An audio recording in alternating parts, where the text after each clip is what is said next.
Contamos con la presencia de Ernesto Ladrón de Gabriel López de Arbina, que es representante del grupo Hablamos Español.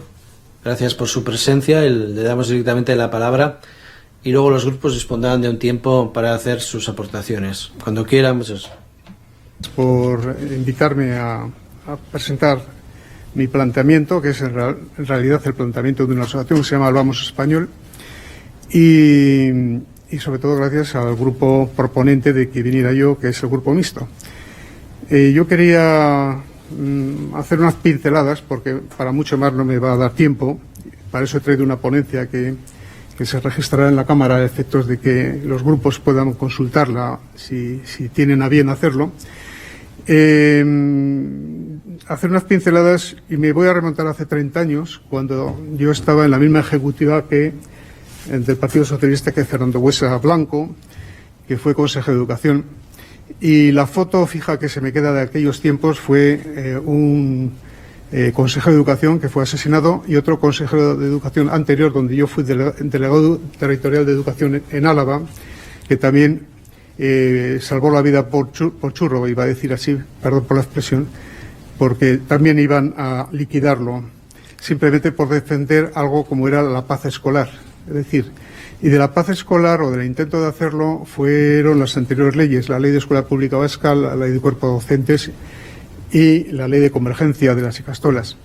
Entonces, aquel intento bien intencionado, a mi entender, ha sido frustrado, porque ya se sabe que dame la ley para que luego yo haga el reglamento, y del reglamento, es decir, de la ejecución de aquellas leyes, no ha salido nada aprovechable, a mi entender. No ha sido nada aprovechable, digo esto, porque el paradigma de la educación es, porque hay que empezar, ya que estamos hablando de una posible ley de educación, ¿qué es la educación? El paradigma de educación es el proceso intencional y perfeccionamiento de las potencialidades específicamente humanas. Esa es la definición axiológica de lo que es la educación, asentida y aceptada por la mayor parte de la comunidad educativa científica. Y entonces, desde ese plano, definiendo ese plano de lo que es el sentido de la educación y el propósito de educación, que engloba al conjunto de las personas, para formar de los individuos personas insertadas en la sociedad, pero autocríticos, críticos y capaces de desarrollar su propio proyecto de vida, nace todo lo demás de lo que puede ser y debe ser el sentido de un sistema educativo, que es un modelo integrador e integral de desarrollo de la persona, de desarrollo de las individualidades. Individualidades. Es el individuo el que tiene los derechos y es el sujeto y objeto de la educación. Eso lo dice yo soy doctor en pedagogía, cualquier pedagogo que se haya formado en una universidad mínimamente aceptable, por decirlo así. Entonces, hace 40 años, es decir, 10 años más de esos 30, surgió la Ley de Normalización del Uso del Euskera. Esa ley tenía en el artículo 16.2 el paradigma de lo que debía ser la política educativa en la educación, la política lingüística en la educación, que era dos soportes o dos principios. Uno, por supuesto, la voluntad de los padres, desarrollada y defendida desde la Declaración de los Derechos Humanos. Es decir, los padres son los que tienen el deber y la obligación de intentar la educación de sus hijos y de protegerles, y proteger el superior interés del niño, también implícito en la Declaración de los Derechos del Niño. Es decir, el principio esencial de lo que debe ser tanto la familia como la protección de la familia, por cierto, también defendida en la Declaración de Derechos Humanos, como las leyes educativas y las decisiones de los poderes públicos, el superior interés del niño. Pues ese es la base fundamental de lo que debe ser la acción educativa. Es el niño y sus derechos los que tienen la totalidad de los intentos de la acción educativa. No son las lenguas, no son los proyectos ideológicos, no son los proyectos políticos, no son los sistemas de los estados, es decir, la administración, no. Es todo el desempeño de cualquier ley debe ser la acción sobre el niño y su protección. Y claro, en esta acción convergen una serie de factores. Como he dicho, la decisión de los padres, elemento capital de cualquier acción educativa. Los padres tienen, y además así lo dice el artículo 27 de la Constitución, el primigenio y prioritario, diríamos, potestad de decidir sobre lo que quieren para sus hijos. Entonces, tendrá que decidir tanto el modelo educativo, según sus convicciones, tal como dice la Constitución, como las lenguas en las que se deben educar. Pero eso no se cumple. Eso no se cumple, como luego demostraremos. Bueno, no se cumple sencillamente porque si la ley, el artículo 16.2, articulaba en su desarrollo en el decreto correspondiente del 83 tres modelos lingüísticos, en la práctica solo ha prevalecido uno. Es decir, que no se respeta la realidad social y cultural de cada territorio, habiendo cuenta y considerando que Euskadi, País Vasco, Vascongadas, Euskal Herria, o como le quieran ustedes llamar, es diverso, es plural, hay muy diferentes realidades y contrapuestas, incluso en algunos casos realidades dentro incluso de sus territorios históricos, hay realidades muy diversas. Esas realidades no se han respetado de ninguna manera y se ha cumplido a macha martillo un avance absolutamente descontrolado y, bueno, descontrolado en el sentido de que se ha implantado de una manera coactiva. Esa es nuestra impresión. En tanto y cuanto coactivo es un desarrollo que hemos visto. Tengo también fija en mi mente el letrero ese, el cartel ese pegado a la pared, difundido por el diario Egin en su momento, de la figura que era consejero de Educación, Fernando Buesa, apedreándole a unos niños. Esa figura es tan simbólica, tan significativa, que es realmente lo que ha pasado. Es decir, el síndrome de falta de libertades, en un contexto de violencia, de terrorismo, de coacción, de que los padres se sentían vinculados a unas decisiones alejadas de sus propios vínculos emocionales y respecto a sus propias creencias. Yo mismo, que soy alavés de pura cepa, mis familiares invaden toda la llana alavesa, soy testigo presencial de sentirnos extraños en nuestra propia tierra. Es decir, no ha habido un intento vinculador de todas esas afectividades, vínculos, desarrollos antropológicos, raíces, sentidos de pertenencia que partes sustantivas de la población vasca tenían en razón a sus orígenes y a sus evoluciones genealógicas, es decir, filogenéticas, por decirlo así. Y esa falta de respeto a esas realidades es la que nosotros, desde esta asociación y desde mi propia experiencia vital, creemos que debemos de decir, porque en las bases de un desarrollo educativo hay que contemplar los factores sociales, emocionales, afectivos, culturales, antropológicos, y hacer un diagnóstico, una evaluación de lo que ha ocurrido hasta ahora. ¿Y qué es lo que ha ocurrido hasta ahora? Yo voy a poner una diapositiva. Ahí lo ven. Supongo que no se ve demasiado, pero no obstante, en la pantalla, por lo menos, no obstante, yo he traído por si acaso así en A3, donde se ve. Pero bueno, aquí lo marco con rojo, donde se ve dónde está el País Vasco en el informe PIRLS del desarrollo de la comprensión verbal. Bueno, dice lectora, pero para mí es verbal, ahora lo explico. Este punto, esta situación del País Vasco, de la comunidad autónoma del País Vasco, en el conjunto de países y comunidades autónomas españolas, esto da el indicador de qué ha pasado en esta comunidad autónoma con el tema del principal elemento de desarrollo del aprendizaje de los niños. La comprensión verbal o lectora, la verbal es anterior a la lectora, si no hay comprensión verbal no hay comprensión lectora, derivada de una inmersión lingüística hecha a uña y a caballo, lo que conlleva es que la principal herramienta de aprendizaje, que es la lengua, que son los conceptos integrados en la red cognitiva a través de la lengua,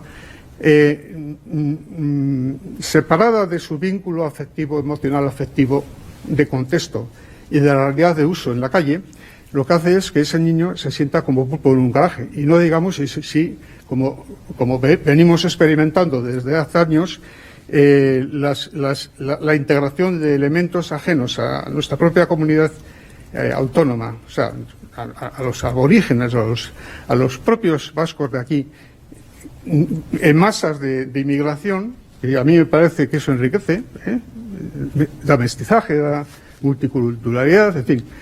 Habrá que analizar si eso se hace bien o mal, pero por lo menos es un elemento de integración.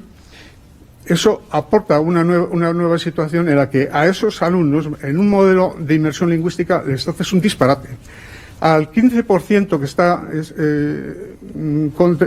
descrito en la bibliografía al uso de problemáticas de disfunciones funcionales, retrasos madurativos, trastornos de aprendizaje, trastornos lingüísticos, dislesias, dislalias, en fin, un conjunto de espectros de patologías o disfunciones o trastornos o factores de retraso escolar.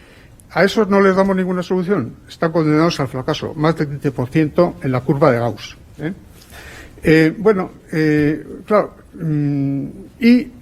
los elementos de análisis que venimos contemplando, tanto en lo que se refiere a las evaluaciones externas como en las evaluaciones internas del IBEI, etcétera, etcétera, nos dicen que los modelos de inmersión lingüística ni tan siquiera son capaces de llegar a objetivos viables o satisfactorios de adquisición del euskera. Eso ha saltado a la prensa, cosa inaudita, porque hace tiempo, décadas ya, algunos lo veníamos diciendo que esto es un disparate, que no se puede implantar un modelo de inmersión lingüística. Además, cuando la propia ley de normalización de euskera contempla 3 modelos y se han cargado al modelo A, porque hayan hecho un cajón desastre, se han cargado el modelo B y solo ha quedado el D. Es decir, un modelo de inmersión lingüística prácticamente único. Y en el caso de Guipúzcoa tenemos un estudio que lo ponemos en la ponencia donde esto se demuestra palpablemente que el que quiere el modelo A casi no encuentra prácticamente el modelo A. Claro, dirán ustedes, es que el modelo A no euskalduniza, pero es que el objetivo de la enseñanza, de la educación, no es exclusivamente el euskera, ni el inglés, ni el castellano, ni nada. No es, el objetivo de la educación es formar a los niños, a los escolares, en una formación integral que le posibilite manejarse en el mundo, integrarse, conocer su evolución antropológica, sus orígenes, sus raíces, su sentido de pertenencia y la evolución histórico-cultural. Buscar la verdad. Y la verdad no se hace adoctrinando. Yo quiero denunciar aquí el factor de adoctrinamiento que ha tenido el sistema desde hace mucho tiempo, que está incluso contemplado en la hemeroteca. Es que no lo digo yo en los libros que he escrito, sino que es que la hemeroteca lo describe en múltiples elementos de contraste que podemos buscar en diferentes medios de comunicación. Pues cito La Razón, ABC, El Mundo. Han sacado diferentes muestras de lo que es el adoctrinamiento. La escuela nunca puede ser campo de juego de la política, nunca puede ser elemento de batalla de los actores o los agentes de intervención en la sociedad ni en el sistema político. La escuela debe ser lo más neutra posible, lo más científica posible y capaces de trasladar a los clientes, que son nuestros educandos, los elementos objetivos, veraces y contrastados a través de las academias correspondientes y de las universidades que verifican cuáles son esos elementos. De lo contrario, lo que se hace es corromper y perturbar todo el desarrollo de formación de los niños y de los alumnos, y entonces eso nos lleva a una desestructuración cognitiva, unos moldes cognitivos implantados que nada tienen que ver con las realidades. Y eso será muy bonito y muy interesante para determinar formulaciones ideológicas y políticas, para conquistar la sociedad, pero de luego nada tiene que ver con lo que desde una manera epistemológica es el sentido y el objeto de la educación y su descripción desde un punto de vista académico. de lo que debe ser la educación y a dónde tiene que ir la educación para serlo. Entonces, vemos aquí en este gráfico también un elemento que hay que analizar, que es este rango al final de la hoja, que es la apertura del rango, es decir, desde el alumno que menos comprensión verbal lectora tiene hasta el alumno que más comprensión verbal lectora tiene. Es decir, este rango tan abierto no existe en ninguno de los otros países. ¿Y eso qué significa? ¿Qué interpretación podemos dar de una manera sociológica este estadístico? Este estadístico lo que nos dice es que hay una desestructuración, una desvertebración social sin precedentes. Digo sin precedentes porque esto trasladado a la realidad significa que el que menos posibilidades tiene, tanto desde el punto de vista sociológico, cultural, socioeconómico o educativo, desde el lado de su aspecto familiar, etcétera, tiene una distancia respecto al que más apoyos tiene como nunca se ha conocido. Hay una estratificación social como nunca se ha conocido. Y entonces, esto dirán ustedes, es una percepción muy subjetiva. Bueno, pues comparen ustedes con los datos objetivos las realidades de los egresos educativos que hay en los centros. Yo he estado en un centro de modelo A, con otros centros privados, bilingües. Claro, lo que pasa es que ¿quién va al modelo A? Ustedes saben quiénes van, ¿no? O sea, si no se lo digo. Entonces, claro, esa fragmentación social, esa desestructuración, esa desvertebración social es otro factor realmente digno de en fin, contemplar al efecto de no repetir los paradigmas o intensificarlos, porque si lo que hacemos es seguir con el problema, lo que hacemos es agudizar el problema, no arreglarlo, ¿no?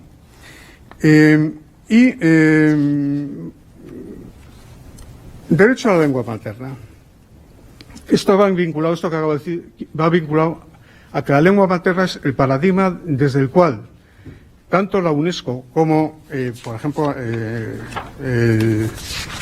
Peirce en sus dictámenes lo expresan. Dicen, el informe Peirce dice, lenguas habladas en casa. Debido a que el aprendizaje de la lectura depende en gran medida de la experiencia temprana de los niños con el lenguaje, la lengua o lenguas habladas en casa y la manera de utilizarlas son factores importantes en el desarrollo de la competencia lectora. Los niños cuyo conocimiento de la lengua empleada en la enseñanza formal de la lectura se sitúa por debajo de lo que es de esperar en los niños de esa edad, con mucha probabilidad se encontrarán en desventaja desde un primer momento. Además, el empleo de lenguas o dialectos diferentes en casa y en la escuela pueden causar problemas a los alumnos a la hora de aprender a leer. Esto lo dice la OCDE. Pues, si vamos a, por ejemplo... ya estamos ya en tiempo negativo. Bueno, pues paso entonces a las preguntas, porque podemos abundar en por qué hago estas afirmaciones de que la lengua materna es esencial para el aprendizaje y para la comprensión verbal. Y además hay un correlato directo, ya termino con esto, entre la comprensión verbal y el razonamiento, que es la segunda actitud mental primaria que todos los psicólogos dicen que es los dos pilares en los que se fundamenta el desarrollo del pensamiento en el niño y del aprendizaje, tal como dicen Piaget, Brunel, Vygotsky, en fin. Podemos seguir hablando de autores internacionales que hablan de estas cuestiones. Muchas gracias. Agradecer al señor Ladrón de Guevara su comparecencia, por supuesto, en esta Cámara y decir que, bueno, que el País Vasco es plural y diverso es algo evidente y lo vamos viendo en las diferentes comparecencias que en esta comisión tenemos, con diferentes puntos de vista y diferentes objetivos. Lo que quiero decir con esto es que, bueno, usted, por ejemplo, al finalizar su exposición ha dado mucha importancia a la lengua materna como vehículo de aprendizaje. Me gustaría saber si usted cree que se puede alfabetizar en una lengua ajena a la familiar. Por otro lado, ¿qué consecuencias podría tener para el alumnado del País Vasco el modelo único del euskera, que es algo que algunos intentan imponer en esta nueva ley de educación? Y para finalizar, porque el tiempo también es limitado a la hora de responder, por lo cual no vamos a excedernos en las preguntas, ¿cuáles son los argumentos científicos para cuestionar la inmersión lingüística como modelo generalizado, sin considerar las circunstancias y situaciones de grupos sociales y culturales? Hay diversidad de grupos sociales y culturales, como hemos visto, y también hemos visto que en el modelo de la excelencia no ha sido significativa, y digo la excelencia en cuanto a contenidos. ¿A qué cree que se ha debido? Muchas gracias. Ahora por el Grupo Socialista tiene la palabra el señor Pastor. Ernesto, yo no tengo preguntas para usted, simplemente saludarle en primer lugar porque hacía muchísimo tiempo que no nos veíamos, y en segundo lugar agradecer su presentación y sus explicaciones, nada más. Eskerrik asko, Pastor jauna, orain Euskal Herria Bildu taldetik, Arrese jaunak dauka hitza. Eskerrik asko batzordeburua nire talde. Muchas gracias, señor presidente. Mi grupo no va a intervenir. Muchas gracias, señor Arrese. Ahora interviene la señora Arrizabalaga. Muchas gracias, señor presidente. En nuestro grupo también darle la bienvenida al señor Ladrón de Guevara a esta ponencia y agradecerle su presencia en ella. Muchas gracias. A la pregunta esta, voy a leer. Bueno, primero me voy a referir a los que dieron lugar desde un punto de vista de diseño a la LOGSE, a la reforma educativa que se hizo en los años 90, que eran dos, Jimeno de Sacristán y Ausubel como inspirador teórico del sistema educativo que se generó por el Partido Socialista en aquellos tiempos como reforma de la anterior ley. Aquellos decían que el aprendizaje debe ser significativo, que por otra parte, Jimeno Sacristán decía que las bases, en el libro blanco de la reforma, decían las bases de la reforma deben ser psicológicas. ¿Qué significa bases psicológicas? Significa bases nacidas en el estudio de cómo se desarrolla el pensamiento del niño, cómo se desarrolla el proceso de aprendizaje en el niño. Entonces, si la enseñanza debe ser, si el aprendizaje debe ser significativa, significa que tiene que haber bases para que sea significativa. Es decir, debe comprender. Si se le pone a un niño en una inmersión lingüística, y además hay estudios sobrados, me extendería a Comis, Abuta, Lemarque, Signal, William Markey, en fin, hay aquí una serie de investigadores a nivel internacional. Si ese aprendizaje se hace en una lengua que no es la destreza de captación de significantes, de significados, de elementos cognitivos en el aprendizaje no existe. Memorizarán, pero no existe. Decía Brunner, los principales déficits parecen ser lingüísticos en el más sentido amplio de la palabra. La falta de posibilidad de participar en diálogos, de hacer perífrasis, de interiorizar el habla como vehículo de pensamiento. Es decir, que si no se dominan ciertas habilidades básicas, otras posteriores y más elaboradas se tornan cada vez más difíciles de alcanzar. A tenor de este hecho, podemos entender las crecientes diferencias en la inteligencia con la edad existente en grupos culturales desfavorecidos. Era lo que decía yo antes el problema de la desvertebración, desestructuración y fragmentación o estratificación social. Este es el efecto consecuente de ese modelo que no tiene en cuenta a los sujetos, a los educandos. Es que los elementos objetivos están ahí. Los informes PIRS lo dicen.